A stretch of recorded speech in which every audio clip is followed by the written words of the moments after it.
Catherine Bernardo nag-renew ng endorsement sa BPI. Halina't panoorin natin ang buong detalye.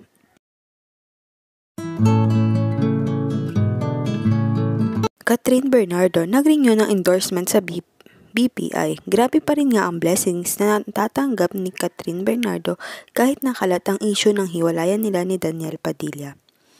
Halina't panoorin naman natin ang behind the scene na pictorial ni Catherine sa BPI.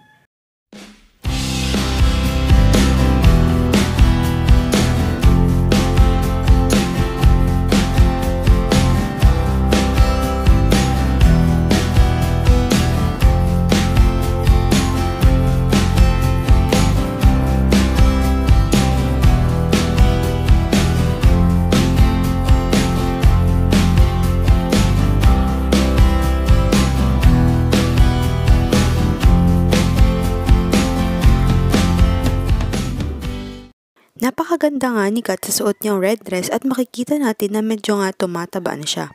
Alam naman natin ang laki ng pinayat ni Kat habang ginagawa niya ang kanyang bagong pelikula noon na A Very Good Girl. Pumatok nga ito sa takilya at umani ng pinakamataas na kita pagkatapos ng pandemya. Pagkatapos nga noon ay wala na ring masyadong update ang Katniel. At ilang linggo lang ay pumasok na ang balita na hiwalay na sila ni Daniel.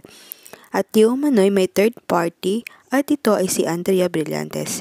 Wala pa ngang nagsasalita sa issue at nanatiling tahimik dahil sa di malamang dahilan. Madami na ring celebrities ang nadamay at marami na rin ang nagtatanggol at pumaprotekta sa kanya.